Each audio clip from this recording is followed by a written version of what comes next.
Good morning everyone. चलो next one topic मध्ये आपण मूल कॉन्सेप्टचे काही एमसीक्यूज पाहणार आहोत. त्यामधला पहिला एमसीक्यू आपल्या बोर्डवर आहे आणि तो एमसीक्यू काय जरा चेक करूयात. So measured temperature on Fahrenheit scale is 200 degree Fahrenheit. What is or what will be the reading on Celsius scale. म्हणजे आपल्याला काय करायचं आहे, we have to convert degree Fahrenheit into degree Celsius. मग आपला फॉर्म्युला काय आहे, degree Fahrenheit is equal to 9/5 into degree Celsius plus 32.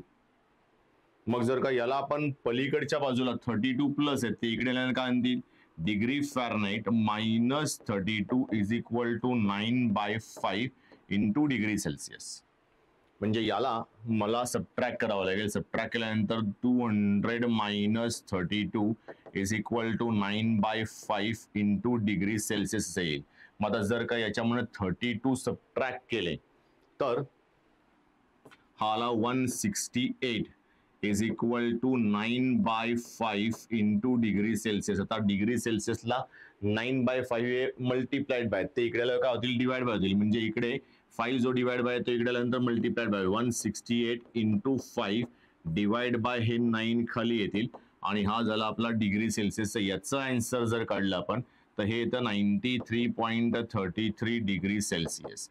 म्हणजे हा आला आपला आन्सर 93.33 डिग्री सेल्सियस. म्हणजे इथे सी मध्ये जो आन्सर आहे 93.3 इट्स आर करेक्ट आन्सर.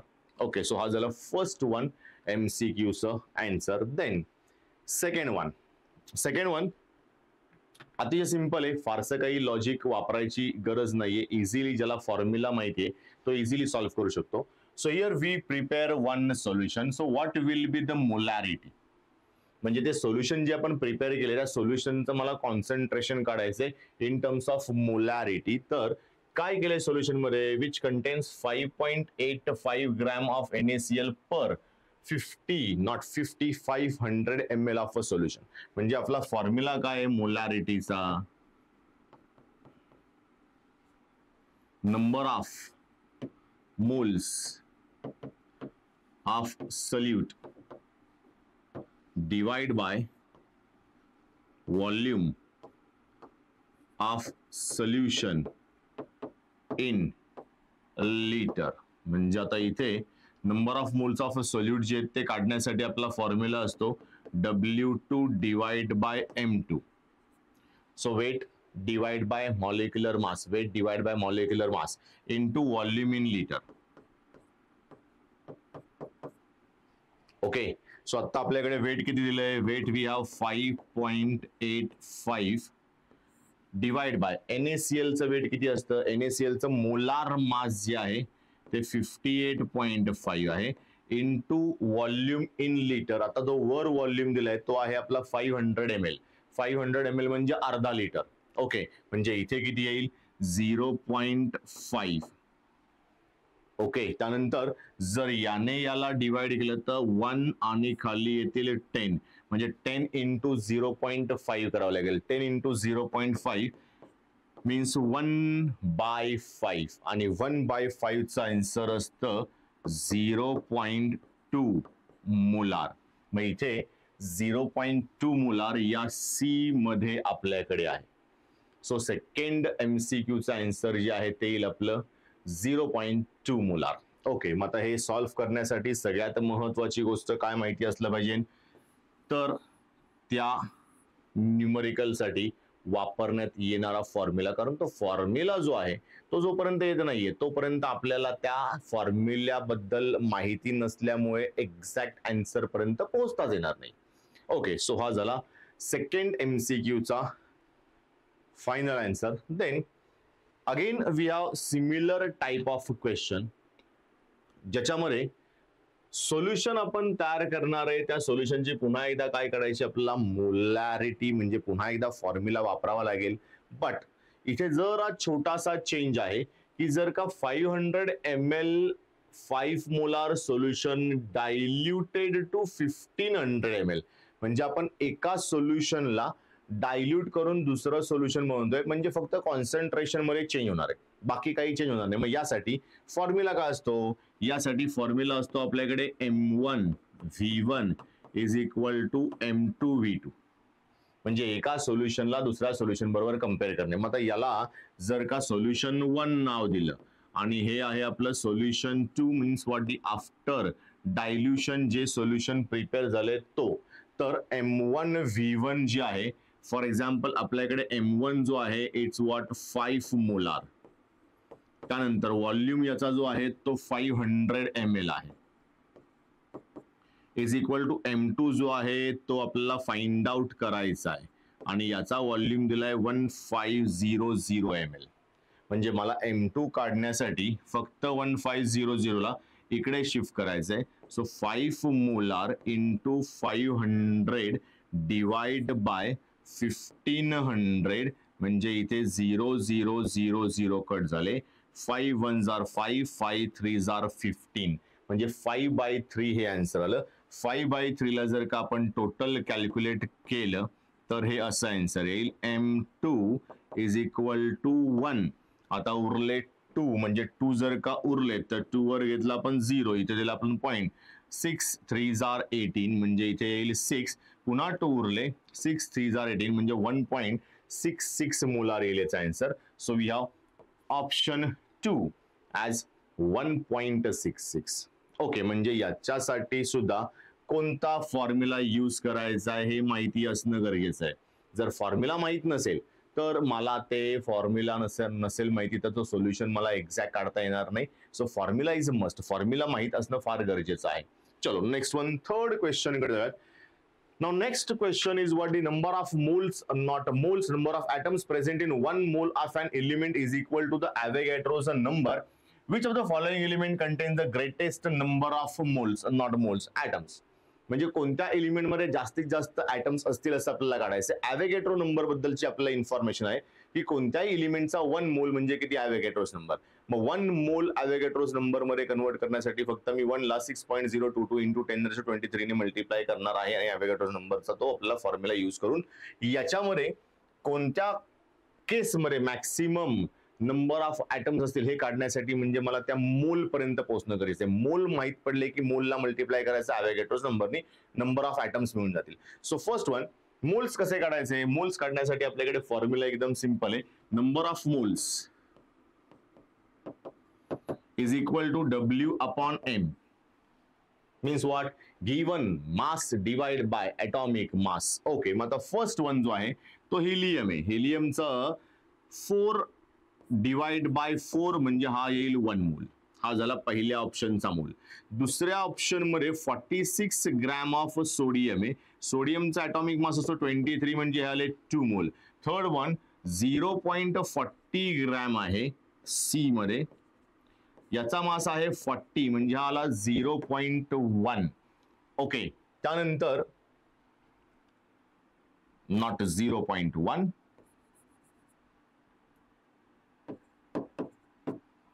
0.01 आणि शेवटचा आहे डी वाला ऑप्शन जो आहे 4 12 ग्रॅम ऑफ Fe आहे. Heचा मास किती असतो एकाचा 4 म्हणजे हा आला 3 मोल्स. म्हणजे ज्याचे मोल्स जास्त त्याच्यामध्ये नंबर ऑफ ॲटम्स पण जास्त, कारण याला आपण एका कॉन्स्टंट व्हॅल्यूने मल्टिप्लाय करणार आहे ती म्हणजे कोण, ॲव्होगॅड्रोस नंबर. ॲव्होगॅड्रोस नंबर म्हणजे कोण 6.022 इंटू 10⁻23 म्हणजे सगळ्या आन्सर पैकी ज्याचे व्हॅल्यू जास्त त्याचे नंबर ऑफ ॲटम्स किती जास्त येणार आहेत. म्हणजेच या इथे थर्ड वन जो आहे 3, not third one, fourth one, याचा आन्सर काय येईल, मॅक्सिमम नंबर ऑफ ॲटम्स याच्यामध्ये. मीन्स व्हॉट, आन्सर आपलं डी येईल. म्हणजे पुन्हा एकदा काय गरज पडली, रिलेशनची.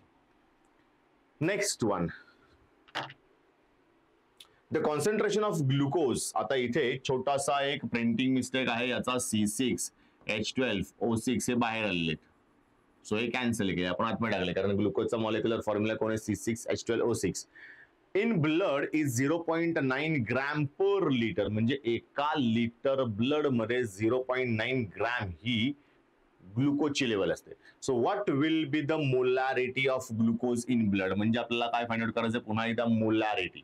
ओके, मग मोलॅरिटी फाइंड आउट करण्यासाठी आपण काय करणार आहोत, molarity is equal to W upon किंवा W2 upon M2 into volume in litre. ही आपली फॉर्म्युला. W2 जो आहे तो दिला आहे की 0.9 ग्रॅम एका लिटर मध्ये. 0.9 ग्रॅम एका लिटरमध्ये. आणि याला डिवाइड बाय काय करावं लागेल, M2 ग्लुकोजचा मॉलिक्युलर मास असतो 180 इंटू व्हॉल्यूम ऑफ लिटर. इथे पर लिटर सांगितले म्हणजे इथे 1 लिटर असेल.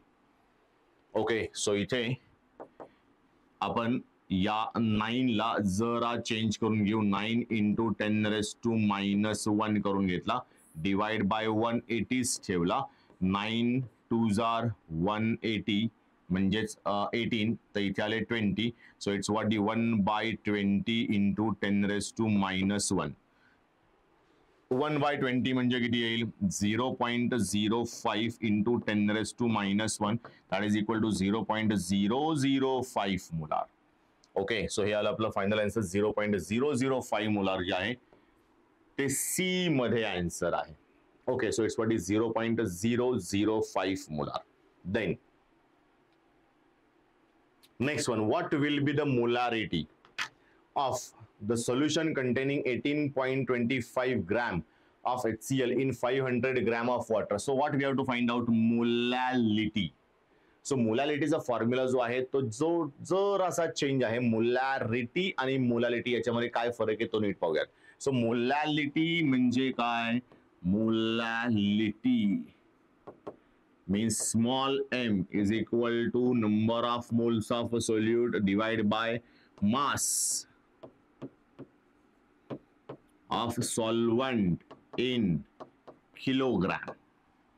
सो हा आहे फॉर्म्युला. तो फॉर्म्युला नीट लक्षात असणं गरजेचं आहे की number of moles of solute divide by mass of a solvent in KG. म्हणजे आता इथे W2 divide by M2 into W1 म्हणजे mass of solvent in kg. So W2 किती आता आपल्याकडे, W2 आहे 18.25. So 18.25 divide by molecular mass of HCl किती असतो 36.5 into volume, not volume, mass in kg. Right now we use what 500 gram.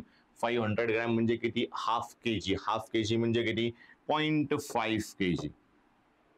Okay, so 18.25 2s are 36.5 म्हणजे याचा answer आला 2 into 0.5 केलं तर याचा आन्सर येईल 1. Means what 1 divide by 1 is equal to 1. म्हणजे आन्सर काय आलं पाहिजे, 1 molal. And here we have answer as a 1 molal. Small m is very important कारण molality normally we express in terms of small m आणि capital M म्हणजे कोण असतो तर मोलॅरिटी. म्हणजे इथे दोन व्हॅल्यूज सेम आहेत 1 आणि 1, पण त्यांचे युनिट जरा चेक करा. इथे मोलाल आणि इथे मोलार असं लिहिलंय. मोलाल याचा अर्थ काय, मोलॅलिटी, आणि मोलार याचा अर्थ काय, मोलॅरिटी. म्हणजे दोघांमध्ये गडबड करून चालणार नाही. दोघांच्या व्हॅल्यूज ज्या आहेत जरा वेगवेगळ्या आहेत. सो त्या लेवलवर काम करणं अतिशय महत्वाचं आहे. Next one, question number 7. जरा क्वेश्चन मोठा आहे आणि त्याला समजून घेणे तेवढंच महत्वाचं आहे जेणेकरून आपल्याला आन्सर इझिली काढता येईल. So first one, 1 mole of any substance contains 6.022 into 10⁻23 atoms or molecules. Number of molecules of H2SO4 present in 100 ml of 0.02 molar H2SO4 solution is. Simple शी गोष्ट आहे. 0.02 मोलार H2SO4 सोल्युशन आहे. So 0.02 molar याचा अर्थ काय, 0.02 moles in 1 litre. 1 litre म्हणजेच किती, equal to 1 litre म्हणजे किती 1000 ml. ठीक आहे. मग जर का 1000 ml मध्ये 0.02 मोल्स आहेत तर मग त्या 1000 मधनं मी फक्त 100 ml घेतलंय. म्हणजे याला कितीने डिवाइड करावं लागेल, 100 साठी 10 ने डिवाइड करावं लागेल. तेव्हा किती येईल आन्सर, 100 येईल. मग याला पण कितीने डिवाइड करायचं, 10 ने डिवाइड करायचं. म्हणजे किती येईल, 0.002 moles present in 100 ml. Okay, मग आता मला मोल्स नको आहेत. आपल्याला काय हवंय, वी रिक्वायर व्हॉट, मॉलिक्युल्स. ठीक आहे. H2SO4 किती मॉलिक्युल, मग याला कितीने मल्टिप्लाय करायचं, ॲव्होगॅड्रोस नंबरने. सो 0.002 ला मी थोडासा चेंज करतो, 2 इंटू 10⁻³ करतो इंटू ॲव्होगॅड्रोज नंबर 6.022 इंटू 10⁻23 हा -3 हे +23 आहे म्हणजे इथे 3 कॅन्सल होतील इंटू 10⁻20 शिल्लक राहील आणि याने याला मल्टिप्लाय केलं मग 10⁻20 शिल्लक राहिले याने याला मल्टिप्लाय केलं तर 12.044 इंटू 10⁻20 असं आन्सर येईल. मग इथे त्या फॉर्मॅटमध्ये कुठे आन्सर आहे का जरा चेक करू आपण. 12.044 into 10⁻23 it's what the first answer. म्हणजे 0.02 मोलार 100 ml च्या सोल्युशन मध्ये एवढे मॉलिक्युल्स H2SO4 चे असले पाहिजेत. Okay, then what is the mass percentage of carbon in carbon dioxide. Simple आहे. पुन्हा एकदा मला फॉर्म्युला हवा आहे. मास पर्सेंटेज हवेत means what the percentage of carbon किंवा इथे आपण मास पर्सेंटेज ऑफ कार्बन असं घेतलं कशामधला CO2 मधला तर CO2 मध्ये किती कार्बन असतात एकच असतो. एका कार्बनचं मास किती 12 आणि CO2 चा मास किती 44. टोटल मास ऑफ CO2 किती 44 इंटू किती 100. ओके, म्हणजे आता जर का इथे चेक केलं आपण तर 1200 डिवाइड बाय 44 हे आपला आन्सर आलं पाहिजे. सो 1200 डिवाइड बाय 44 चा आन्सर काढू आपण. 44 3 जर केलं आपण तर ते 132 येतं म्हणजे इथे किती डिवाइड 2 ने. सो 88 ला सबट्रॅक्ट केला याच्यामधनं 12 आणि वरचे 20 32 शिल्लक राहिले. ओके, त्याच्यावर घेतला आपण हा पुढचा 0 म्हणजे आले आता 4 8 म्हणजे इथे आला 28. 4 8 28 आणि 4 8 28 म्हणजे 280 प्लस 28 हे झाले 308. मग 308 ला याच्यामधनं सबट्रॅक्ट केलं किती उरले 12 वर पुन्हा घेतला 0 मीन्स व्हॉट 120. सो 28.2% असा आन्सर येईल. मग 28.2% इथे कुठे आन्सर आहे 28.7% आहे. सो 28.7% हे आन्सर अप्रॉक्सिमेट काढलं असेल तरी आपण जरा एक छोटासा चेक करून बघूयात की आन्सर आपलं बरोबर आहे की नाही. आन्सर आपलं बरोबर असावं. कॅल्सीवर आपण चेक करूयात म्हणजे आपला आन्सर लवकर येईल. हां 40 not 40 12 divide by 44 it's 27.27. Very good. म्हणजे आपला आन्सर छोटंसं चुकलेलं आहे. It's not 28 it's what 27.27%. So इथे कुठेतरी छोटीशी गडबड झाली आहे. 28 हां yes it's not 4 7s are 28 म्हणजे इथे आला पाहिजे 27.7. So it's what answer second आहे. Okay, then next one.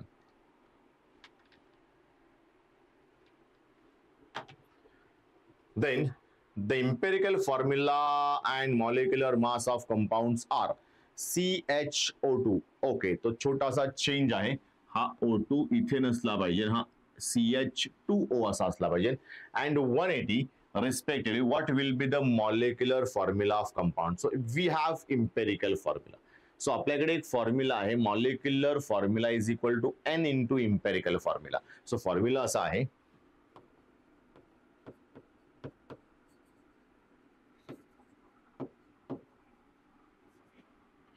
is equal to N into empirical formula. आणि या N ला काढण्यासाठी आपल्याकडे अजून एक फॉर्म्युला आहे. N is equal to molecular mass divide by empirical formula mass is equal to molecular mass 180 आहे and divide by empirical formula mass जर काढायचा असेल तर हा कार्बनचा मास असतो 12, 2 नायट्रोजन म्हणल्यानंतर 14 आणि ऑक्सिजनचा एकाचा मास असतो 16. सो 16 प्लस 14 30 म्हणजे डिवाइड बाय किती करावं लागेल 30. 36 आर 180 म्हणजे N आला 180. Therefore molecular formula is equal to 6 into empirical formula means what CH2O. therefore याने याला मल्टिप्लाय केलं तर C6H12 आणि O6 येईल. So it is what glucose C6H12O6. मग इथे C6 H12O6 आहे, म्हणजे आन्सर येईल आपलं C, C6H12O6. Then next one, if density of a solution is a 3.12 gram per ml, the mass of 1.5 ml solution in significant figure is. Okay, मग आता significant figure मध्ये आपल्याला जर का आन्सर काढायचा आहे, त्यांनी दिलंय 3.12 हा आहे डेन्सिटी, त्यानंतर 1 पॉइंट व्हॉल्यूम दिलाय 1.5 ml. ठीक आहे, मग आपला डेन्सिटीचा फॉर्म्युला काय आहे? Density is equal to mass upon volume, therefore mass is equal to density into volume. Density आहे 3.12 इंटू 1.5 म्हणजे किती येईल याचा आन्सर? 15 2 जार 30, 30 चे 3, 15 1 जार 15 प्लस 3 18, 1 year, 15 3 जार 45, 45 प्लस 1 46 म्हणजे आन्सर आलं 4.680. मग 4.680 याच्यापैकी इथे कुठे आन्सर आहे का? येस, इथे छोटासा चेंज झालाय, तो आपण लगेच चेक करूयात. इथे आन्सर बी आहे, बी, कारण त्यांनी पॉइंट शिफ्ट केलाय आणि हे ऍक्च्युली 10⁻³ इथे असले पाहिजेत आणि युनिट काय? Gram. Okay, so it is what? 4680 into 10⁻³ या फॉर्मॅटमध्ये आन्सर येईल. आणि इथे त्यांनी एक आन्सर पहिले पण दिलं, इट्स व्हॉट? 4.7 ग्रॅम. सो याला घेण्यापेक्षा हे घेणं जास्त गरजेचं आहे. सो सिग्निफिकंट फिगर बद्दल काही दिलेच नाही ऑप्शन मध्ये, फक्त ऑप्शन काय दिलाय? 4.7. सो आपला आन्सर किती आलं पाहिजे? 4.7 ग्रॅम, म्हणजे हे आन्सर येईल. हे सुद्धा आन्सर बरोबर आहे, but we use what? 4.7 gram answer. Okay, कारण तिथे जास्त करेक्शन त्याच्यामध्ये. The next one, which of the following statement about compound is incorrect? So compound बद्दल कोणतं स्टेटमेंट इनकरेक्ट आहे? That we have to find out. पहिलं स्टेटमेंट आहे, molecule of compound has atoms of different elements. Yes, असू शकतात, काही problem नाही. कोणत्याही मॉलिक्युल मध्ये गेलो, फॉर एक्झाम्पल H2O मध्ये गेलो तर H2O मध्ये 2 हायड्रोजन आणि 1 ऑक्सिजन आहे, म्हणजे हायड्रोजन वेगळा ऑक्सिजन वेगळा, असे 2 एलिमेंटचं कॉम्बिनेशन आहे. The next one, compound cannot be separated into its constituent elements by physical method of a separation. हे सुद्धा बरोबर आहे, कारण कोणत्याही फिजिकल मेथडने आपण एखाद्या कंपाऊंड मधल्या एलिमेंटला सेपरेट करू शकत नाही. फॉर एक्झाम्पल H2O मधला ऑक्सिजन वेगळा आणि हायड्रोजन वेगळा करायचं तर आपण त्याला पिक करून काढू शकतो का? नाही काढू शकत. फिजिकल मेथड कोणती वापरून काढू शकतो का? नाही काढू शकत. म्हणजे याला बाहेर काढणं सोपं नाहीये. सो हे सुद्धा करेक्ट आहे. Then next one, compound retain the physical properties of its constituent elements. हे मात्र चुकीचं आहे, कारण कंपाऊंड बनल्यानंतर बेसिक एलिमेंटच्या ज्या प्रॉपर्टीज होत्या त्या राहत नाहीत, त्या बदलतात. जस्ट फॉर एक्झाम्पल H2O घेऊ. H2O मध्ये ऑक्सिजन जो आहे तो गेशियस आहे, हायड्रोजन जो आहे तो पण गेशियस आहे, आणि याच्यापासून जो H2O बनणार आहे that H2O exists in what? In liquid state. Similarly, suppose we observe the properties, then oxygen burn, not burn, help for burning, and hydrogen itself burn. पण H2O जो आहे तो ना स्वतः जळतो ना जळायला मदत करतो, उलट काम करतो. तो it use as what? Fire extinguisher. Means what? तो त्याला पाण्याला नव्हे, आग विझवण्याचं काम करणार आहे. म्हणजेच काय झालं? हे थर्ड स्टेटमेंट जे आहे ते रिटेन म्हणजे आहे तशा प्रॉपर्टीज पुन्हा कंपाऊंड मध्ये जातात, असं होत नाही. म्हणजे थर्ड स्टेटमेंट जे आहे it's what? Incorrect. Last statement पण आपण बघूयात. The ratio of atoms of different element in a compound is fixed. Yes, because what? कोणताही कंपाऊंड बघितलं तर त्यांच्यामध्ये त्यांच्या ॲटम्सचं प्रमाण नेहमी निश्चित असतं. Means what? फिक्स असतं. सो लास्ट वन स्टेटमेंट सुद्धा करेक्ट आहे, म्हणजे फक्त एकच स्टेटमेंट इनकरेक्ट आहे, ते थर्ड वन आहे. Then next one, which of the following statement is correct about the reaction given below? Okay, इथे रिएक्शन दिली आहे, 4Fe plus 3O2 forms Fe2O3 twice, आणि हा सॉलिड मध्ये आहे, हा गॅस मध्ये आहे, हा पण सॉलिड मध्ये आहे. आणि जर का खालच्यापैकी मला कोणतं स्टेटमेंट काढायचंय, करेक्ट स्टेटमेंट काढायचंय, तर मला स्टेटमेंट वाचणं गरजेचं आहे नीट, केअरफुली. फॉर एक्झाम्पल पहिलं स्टेटमेंट आपण पाहूयात. फर्स्ट स्टेटमेंट काय? mass, not mass, total mass of Fe and oxygen in reactant is equal to total mass of iron and oxygen in product. Therefore, it follows the law of conservation of mass. Yes. इथे 4 Fe आहेत, 6 oxygen आहेत, इकडे पण 4 Fe आहेत, 6 oxygen आहेत. म्हणजे इथे जेवढा मास रिॲक्टंटचा आहे तेवढाच मास प्रोडक्टचा पण असणार आहे. आणि it is law of conservation of mass. मग या मास कन्झर्वेशन ऑफ मास मध्ये काय सांगितलंय? It's really very simple. Mass of reactant is always equal to mass of product. कसं? तर during any chemical reaction mass neither created nor destroyed, हा तो law आहे. म्हणजे कोणत्याही केमिकल रिॲक्शन मध्ये मास कधीही डिस्ट्रॉय होत नाही किंवा नवीन तयार होत नाही. तर मास ऑफ रिॲक्टंट जे वापरणार तेवढाच मास ऑफ प्रोडक्ट पण बनणार आहे. म्हणजे हे फर्स्ट स्टेटमेंट जे आहे तेच करेक्ट आहे. तरी सुद्धा आपण बाकीचे स्टेटमेंट पाहूयात आणि चेक करूयात की ते स्टेटमेंट याला ऍप्लिकेबल होत आहेत की नाही. Then total mass of reactant is equal to total mass of product, therefore law of multiple proportion is followed. नाही, लॉ ऑफ मल्टिपल प्रपोर्शन हे याच्यासाठी नाहीये. If same element forms 2 or more than 2 different product, तर त्या ठिकाणी आपल्याला काय law of multiple proportion घेता येईल. Then amount of Fe2O3 can be increased by taking any one of the reactant in excess. नाही, दोघांपैकी कोणीही एखादा एक्स्ट्रा जरी घेतला तरी त्याने मास वाढणार नाहीये किंवा कमी होणार नाहीये. ऍक्च्युअली लिमिटिंग रिएंटचं काम आहे. ओके, त्यामुळे तो थर्ड पण त्याला ऍप्लिकेबल नाहीये. Then amount of Fe2O3 produced will decrease in the amount of any one of the reactant taking in excess. नाही, असं सुद्धा होणार नाहीये. म्हणजेच काय होणार आहे? आपले तिन्ही खालचे स्टेटमेंट चुकीचे आहेत, फक्त पहिलं स्टेटमेंट जे आहे ते करेक्ट आहे. Then which of the following statements indicate law of multiple proportion being followed?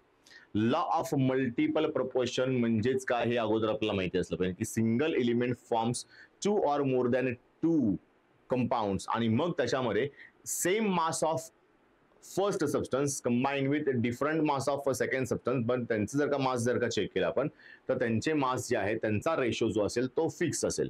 Fix म्हणण्यापेक्षा सिंपल होल नंबर रेशो असेल. ओके, सो इथे काय जरा चेक करूया. So sample of carbon dioxide taken from any source will always have carbon and oxygen in the ratio 1:2. नाही, हा झाला multiple प्रपोर्शनचा, नॉट मल्टिपल प्रपोर्शनचा, लॉ ऑफ डेफिनेट प्रपोर्शनचा example. Then second one, carbon forms 2 oxide CO2 and CO where masses of oxygen which combine with the fixed mass of carbons are in the simple ratio 2:1. yes, तर हा जो आहे तो आपला law of multiple प्रपोर्शनचा formula आहे. For example CO2 and CO याच्यामध्ये 12 gram of carbon combine with 32 gram of oxygen आणि इथे 12 gram of carbon combine with 16 gram of oxygen. मग जर का ऑक्सिजनचा रेशो काढला आपण तर हा 2 पार्ट आहे आणि हा 1 पार्ट आहे. Means what is 2:1. सो इथे ऑप्शन मध्ये 2:1 असं आलं पाहिजे. It's what is 21 but not it's 21, it's what is 2:1. म्हणजे ऑप्शन सेकंड करेक्ट आहे. सो खालच्या ऑप्शन कडे जायची तशी काही आवश्यकता नाहीये. Then 1 mole of oxygen gas at STP equal to 1 mole of oxygen gas जर का असेल तर तो नेहमी 22.4 DM³ व्हॉल्यूम दाखवतो किंवा 6.022 into 10⁻23 मॉलिक्युल्स दाखवतो किंवा 32 ग्रॅम वेट दाखवतो. मग जर का इथे STP सांगितलेला आहे तर STP असेल तर नॉर्मली आपण या कोणत्याही फॉर्मॅट मधला प्रेफरन्स पहिल्याला देतो. काही अडचण नाहीये. आपण त्याच्या व्यतिरिक्तही बाकीचे इथे दिलेले त्यांच्यामधला एखादा यूज करू शकतो. फॉर एक्झाम्पल सेकंड वन मी सांगितलंय 6.022 into 10⁻23. मग इथे तो 6.022 into 10⁻23 not a second, extremely sorry. First one आहे 6.022 into 10⁻23 molecules of oxygen atom, म्हणजे हा सिलेक्ट करणं राहील. तसंच खाली 32 ग्रॅम ऑफ ऑक्सिजन पण आहे. ओके, पण याच्यामध्ये सगळ्यात जास्त प्रेफरन्स याला द्यावा लागेल, म्हणजे फर्स्ट वन.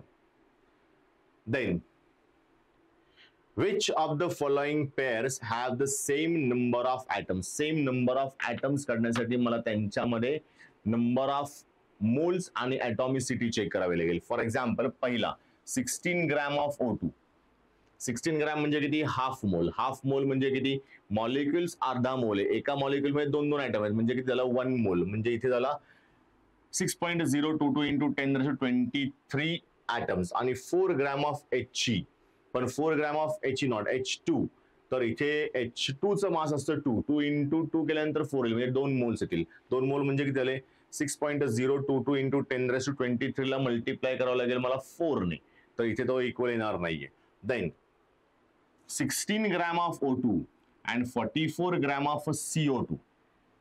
सो इथे 44 ग्रॅम ऑफ CO2 म्हणजे 1 मोल आहे आणि हा हाफ मोल आहे. पण याच्यामध्ये किती आहेत ऍटम्स, 1 कार्बन आणि 2 ऑक्सिजन, म्हणजे टोटल नंबर ऑफ ऍटम्स 3 आहेत.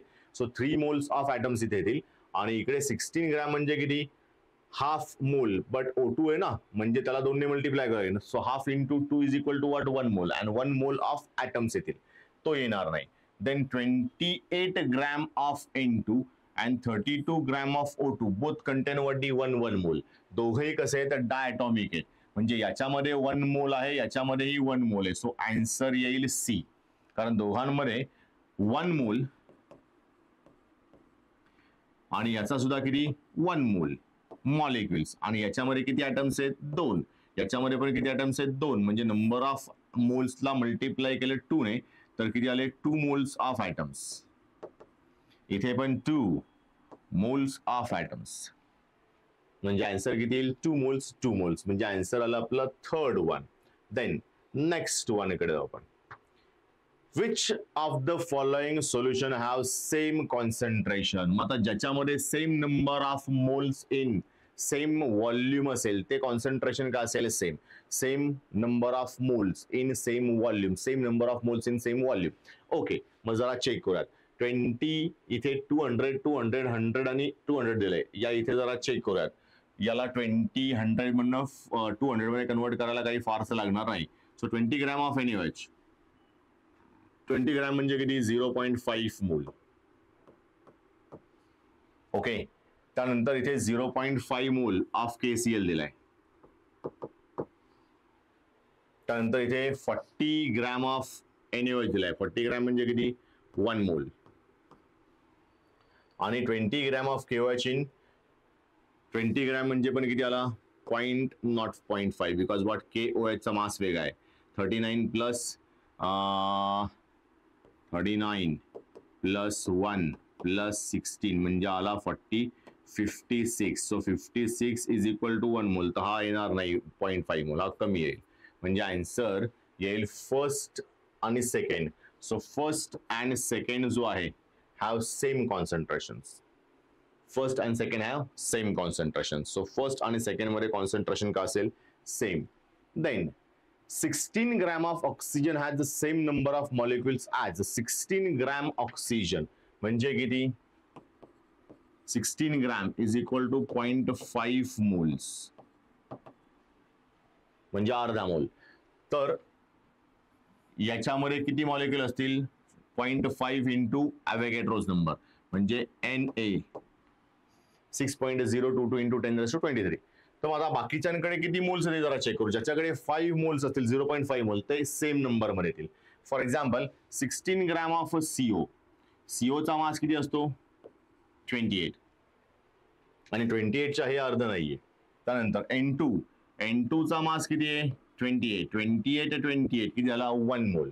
त्यानंतर इथे एका N2 चा मास किती आहे 28 आणि हा किती आहे 14, म्हणजे हा झाला 0.5. सो आन्सर येईल थर्ड वन.